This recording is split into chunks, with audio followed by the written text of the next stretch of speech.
সকাল সকাল আমার পুজো কমপ্লিট। একদম পুরো গোপুদেরকে মা লক্ষ্মীকে স্নান টান করিয়ে একদম পুরো পরিষ্কার পরিচ্ছন্ন করে দিয়েছি, পুজো টুজো করেছি। আর চলো দেখাচ্ছি, আমি আবার নতুন করে তুলসী চারা লাগিয়েছি, সেগুলো কেমন হয়েছে তোমাদেরকে একটু দেখাই। চলো, তুলসী চারাগুলো কি সুন্দর হয়েছে খালি দেখো।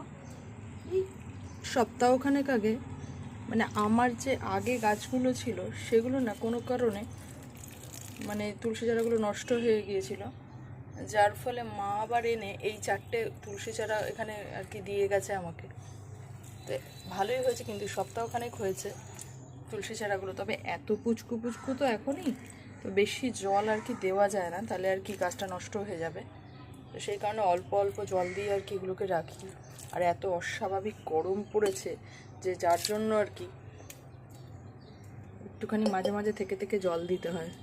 তো আমার না একটু ভীষণ ভালো লাগে এই তুলসী গাছ। আর এই বর্ষাকাল আসছে, এখন দেখবে বেশ ভালো তরতাজা হয়ে ওঠে তুলসী গাছগুলো, নিমেষের মধ্যে বেশ সুন্দর বড় হয়ে ওঠে। এখানে মাটিগুলো এখানে ঘুরে ঘুরে পড়ে, তো এই জল দিলে পরে সেই কারণে মাটি যতই জল দাও না কেন মাটি ঘুরেগুলো দিয়ে এরকম হয়ে যাচ্ছে। তো এটা একটুখানি বড় হয়েছে।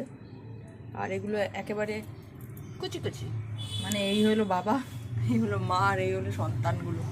আমার ভীষণ ভালো লাগে গাছপালা।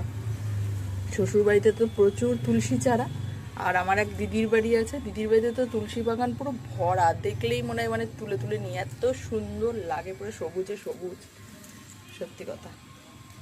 তো যাই হোক, কে কে তুলসী গাছ ভালোবাসো জানিও, আমার ভীষণ পছন্দ এগুলো।